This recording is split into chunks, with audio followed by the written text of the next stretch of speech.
guys, today we want to talk about root cellars and storing things that are fresh long term. Yes. It's kind of a big deal. This is part of our $5 prepping series, so we hope you check out our other videos that we've done. So root cellar, I personally don't have a root cellar, so if you don't have one, there are different options that you can use. I've heard of people burying trash cans in the yard. I've heard of people burying old freezers. Well, I don't have a root cellar either. I have a basement, and it's not even a fully submerged basement. It's a daylight basement. In our area, our frost level is down 6 feet, and so our ground actually never really gets very warm to begin with. So if you're in a cold enough climate, you can use a basement.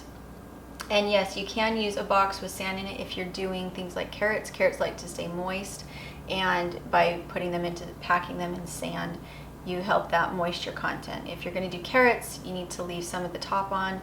You don't want to cut it down to the orange because it'll go bad. Right, you want it to think it's still in the ground. Yeah, and the same thing goes for potatoes. If you go out into the field and you glean your own potatoes, they won't have sprout nip on them. What sprout nip does is it keeps the potato from sprouting, but what happens instead is that it rots. Right. So if you get a box from the grocery store, most likely it has sprout nip on it. And even if the potato sprouts just a little bit, that doesn't mean that it doesn't have sprout nip on it. Right. Yeah, I've tried planting grocery store potatoes and it's been fairly unsuccessful. Yeah, it slows things down considerably, even if it doesn't eliminate them. Right. If you're going to take potatoes and put them into a basement situation, and you got a 50-pound box, you want to take the lid off because they do need to breathe. That's for transport only, those big boxes. So we put them in peach boxes because peach boxes have holes all over the place. And you want to put them up on a shelf where mice can't get to them. Whenever it comes to root cellar storage, you want to make sure that there's a little bit of air circulation and that it stays cool and that it stays dark. Right. You can also store onions. You can get a 50-pound bag of onions and store it for about 6 months, as long again as you keep that air there. Right. But if you're sticking with the $5 prep, that would be 2 bags of potatoes. 2 bags of potatoes or 2 bags of onions. You can, I think they're about $2.50 a piece. So, or you can get 1 bag of potatoes and 1 bag of onions. Right. And if you're doing a $5 prep weekly, that adds up. So if you're buying 2 bags of potatoes this week, 2 bags of onions next week, 2 bags of sweet potatoes the following week, 2 bags of, rather than white onions, you go red onions. You've really increased your variety and you've put a lot on your shelf for relatively little income or finance. And once anything that is in your root cellar starts to age a little bit, you can dehydrate it. Yes. I know that Tara in Living on a Dime, or not, her website's Living on a Dime. Her cookbook is Dining on a Dime. But a lot of times what they like to do is they will cook their potatoes and then they will chop them into whatever size they want it to be in, put them in a Ziploc or in a vacuum sealer. Right. And stick it in the freezer for later use. You can dehydrate potatoes and create potato flakes. Mm-hmm. And the same thing goes for onions. You can chop them, you can put them in your dehydrator, but don't have the dehydrator in your house. Right. When you're using it. It will be very smelly. And they discolor a little bit when you dehydrate them. They do, so they turn a little brown. Be aware of that. There's nothing wrong with them. It's just, that's part of the drying process. Yeah. The other thing is, know your food combinations. Apples don't get along very well with potatoes. They both give off different gases that do weird things to each other. Right. So you can, we like to keep our fruit in the garage and we like to keep our potatoes in the root cellar.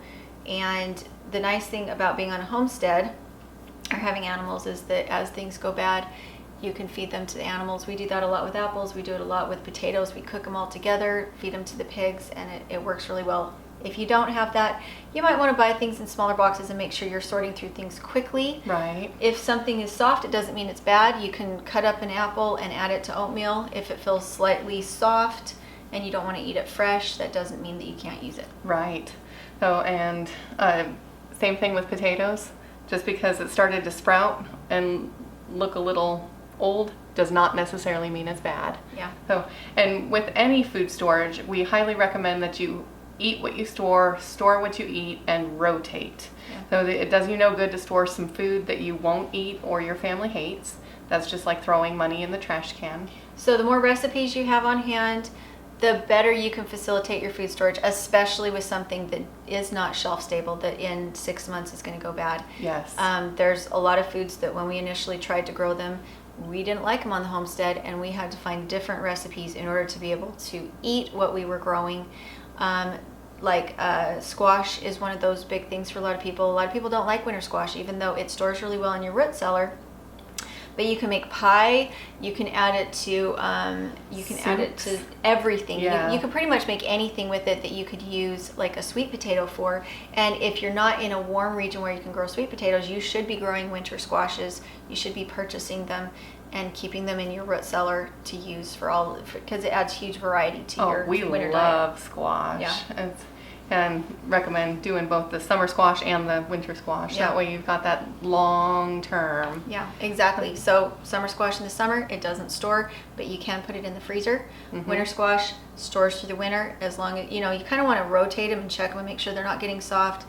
Make sure you're, again, using them and kind of being observant of what's happening in your root cellar. Right. Yeah, you can't stick anything on a shelf that's perishable and come back 2 years from now and expect it to be okay. Right. So it'll be a nasty mess. rotate. A dehydrator is a really good friend to have if you have a root cellar, Mm-hmm. because you can put things into storage in a different form. Again, having a good recipe book. What we like to do is we like to bake potatoes for dinner and do a couple extra, and then we have them in the fridge the next day, and we just hash them up for hash browns. We do the same, cut them up, throw them Yeah. into soups. Yep. So yeah, if you're gonna go to the time and effort and energy to cook it, cook more than what you're gonna use for that one meal, and then save it for future meals. Yeah.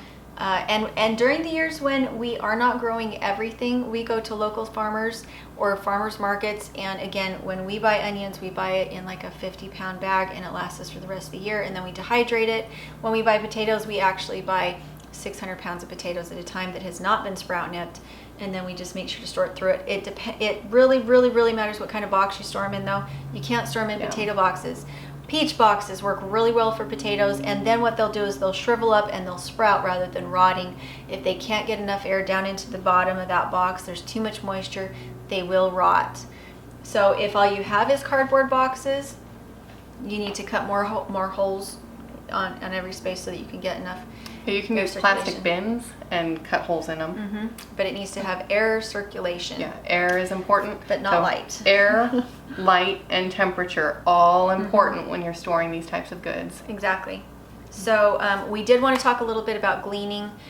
If you're doing fruit, it's very difficult to find fruit for as inexpensive as you can find things like root vegetables.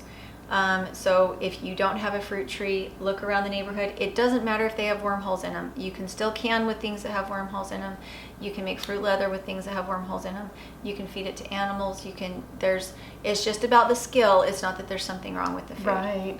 I found older single ladies, especially the widowed ladies, oftentimes have a lot of fruit trees in their yard, and they don't have the energy or ability to harvest their entire tree, and so oftentimes they are extremely thankful for people who will use the fruit and not let it go to waste. Yeah. So in fact, I've gotten phone calls from ladies at church saying, I've got this fruit tree loaded, would you come and harvest, because I hate to see it go bad. Right.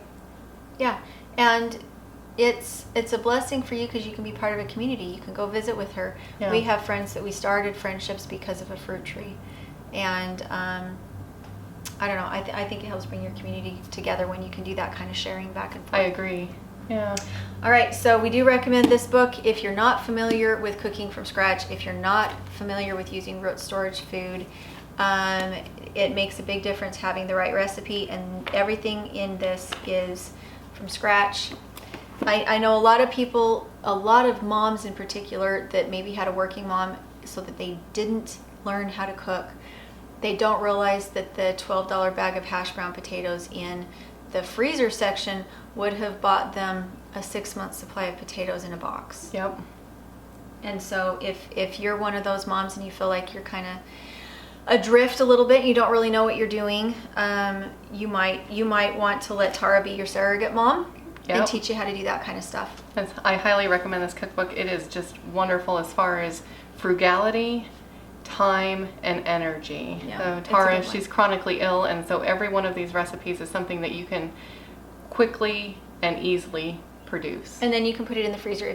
I know that my mom, what she used to do is she'd have a once a month cooking thing where we'd have all the ingredients, we'd cook it all at once, we'd stick it in the freezer, and then we'd have burritos for the rest of the month, or we'd have Right. sandwiches back when we could eat that kind of thing. Right. Sandwiches for the rest of the month. Yeah, if we make lasagna, I'll make 2 or 3 trays and freeze a couple of them. Yeah, and it just means that when you have that night that you really can't cook, or the kids need to be able to cook for themselves, you have something there that is easy and isn't as expensive as what you need if you went out to eat. Right. It's like making your own convenience food. It is. Yeah. So that will be in the description below. Make sure to go check out our Facebook Live Saturdays, somewhere between 10 o'clock and 2 o'clock Mountain Time. Yep, and be sure to like, share, and subscribe. And we'll talk to you later. Thanks for joining us, guys.